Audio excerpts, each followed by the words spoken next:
Congratulations! 12 minutes of talking. Here we go. Ready? Now. Okay, so I originally went with this color palette that honestly, like at first I was like, yeah, this is going to be great. But then I went for a little bit and I was like, this makes me want to throw up. But I like the shades. I just did not like the hues. So I changed the hues to like be more muted. And I think this is the Saturn Devouring His Son is a really cool piece. And so I'm so glad I was able to draw on it because it was adding my own style to like an already famous piece. And I highly recommend looking up the corporate art design version of Saturn Devouring His Son because that's pretty funny. I'll put it right here. Yeah, that's where I changed the colors. Or the balloon art of Saturn Devouring His Son, or even just the Photoshop of Saturn Devouring His Son, where instead of devouring his son, he's holding a mug that says, "Don't talk to me until I've had my son," which is pretty funny. And I think it's just a funny thing. And I think we as like a society need to take art a little less seriously. And so I feel like me adding my own spin to Saturn Devouring His Son helps with it a little bit. And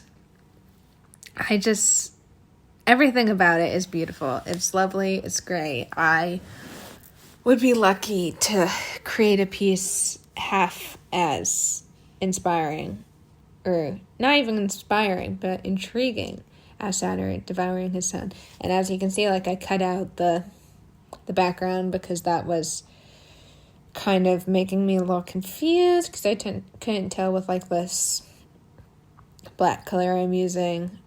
I can differentiate between that black color I'm using and the black background. So that's why I did that. And why am I working in a square format? That's a really good question. Thank you for asking. I just feel like I work in a lot of like 16 by 9 or like 6 inch by 4 inch or stuff of that size. But I think squares are interesting. And I want to make more stuff square size because it's the dream of mine to just like sell a lot of like 6 inch by 6 inch prints because I think it's such like a nice small size. And also like, oh my god, I forgot his first name. I want to say his first name's Kevin, but Emma Chamberlain's dad, I want to say his name is Kevin Chamberlain. If I got it wrong, I'll edit it. But he used to do like a 6 by 6 inch painting every day and sell it on eBay. And I'm like, that is brilliant. Because yeah, like just do a tiny little thing. Well, it's not that tiny, but yeah, just do a small little thing. And people like small little things because I feel like I keep wanting to do like big stuff, but I'm like, people won't buy big stuff, you know? Like, you gotta start small. That's what all the print shops on YouTube have been telling me, and the consensus they have them again giving me. And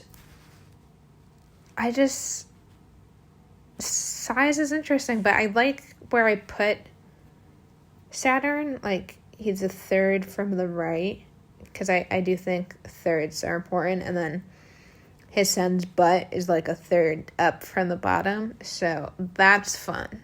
I think it's very pleasing to the eye. In more of my, when I first started doing digital art, I would put a lot of stuff like all the way in the corner, which is like fine.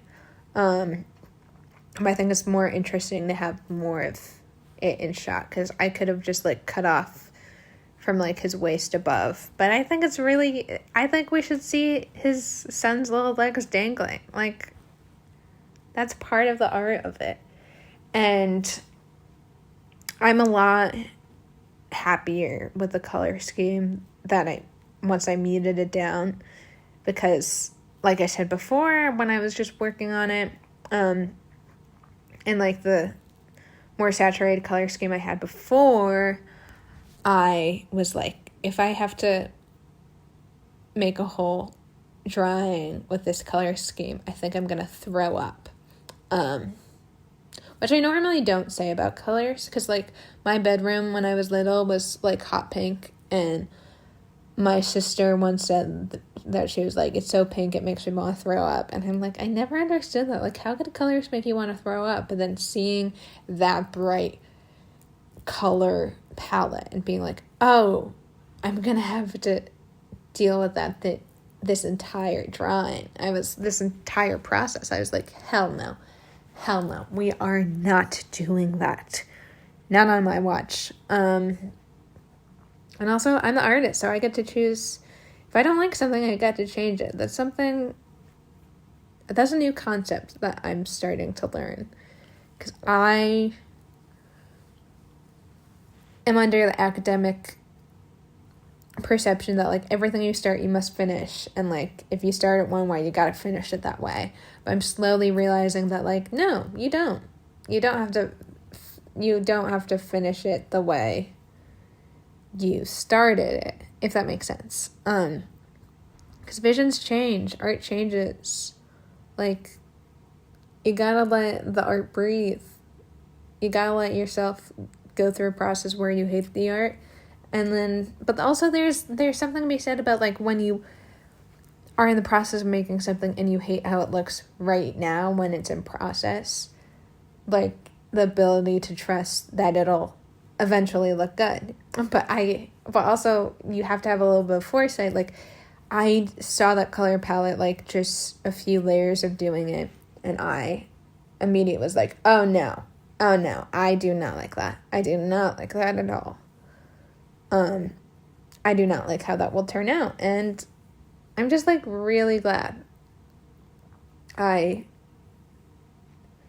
stopped so early on, even though with Procreate it's pretty easy to change the hue.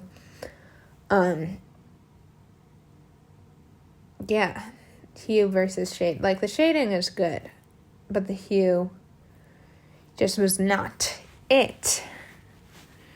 So, but I think in terms of, like, what I'm going to do next, I think it would be fun to do the Mona Lisa. I would think it would be fun to do the thing with the guy with the apple. I forget the name of that piece. I think it would be fun to do Melting Clocks by Salvador Dali. I think it would be fun to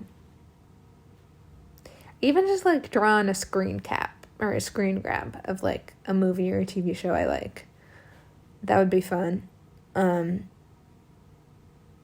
Because something I would like to get better at is working with negative space and kind of just, like, having, like, I think it would be fun to have, like, a background of, like, glitter and then, like, draw on top of it, but, like, have the pattern be, like, glitter and then, like, whatever color I'm using for, like, the outlines.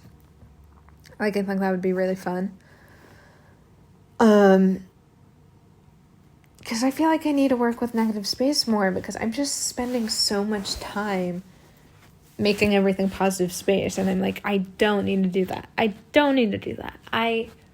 So many artists just, like, draw a thing and, like, that's it. And, like, I feel like a lot of what I do is, like, focusing on making the negative space positive, and I'm like, I don't need to do that. I can, and, like, that's what makes me unique or whatever, but, like, I should also, I think these other guys are onto something, where, like, they just draw a face, and it's like, that's it, that's the thing, or they draw a face with a background, and they're like, that's where the face is, that's where the face is not, all that fun stuff. I do think it's interesting to just look at my process and be like, oh wow, there's a certain point where I just don't finish a line before going on to the next one, which I think is fun, because it just keeps it interesting, because, like, I know it's a little tedious to, like, keep doing the same lines over and over, but, like, doing the same segment of the line over and over is fun.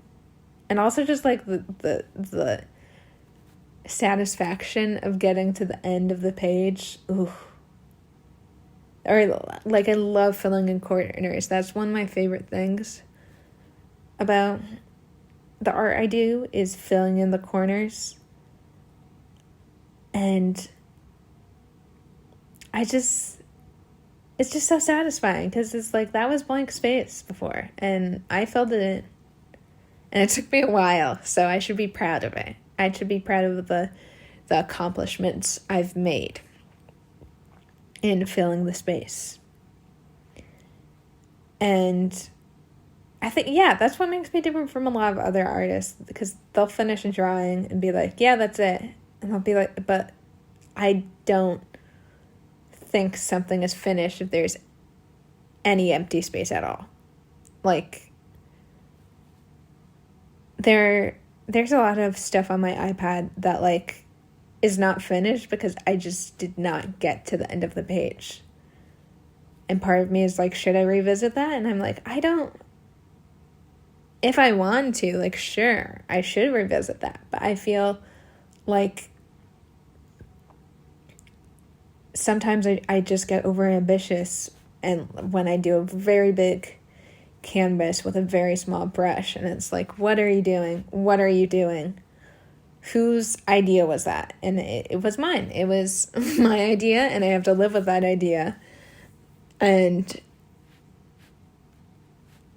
I guess not, because maybe they just float away, and it's okay not to finish everything. That's something I'm learning. It's okay not to finish everything. It's okay to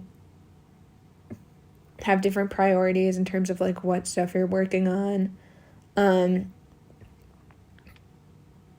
I am really proud of this piece and how it turned out. 10 out of 10 experience. Would do it again.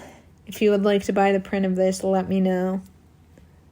Also, I'm going to be posting on Fridays now instead of Thursdays, because Thursdays are stressful. Have a good day. Hope you're doing well. Like and subscribe, or whatever. Bye-bye.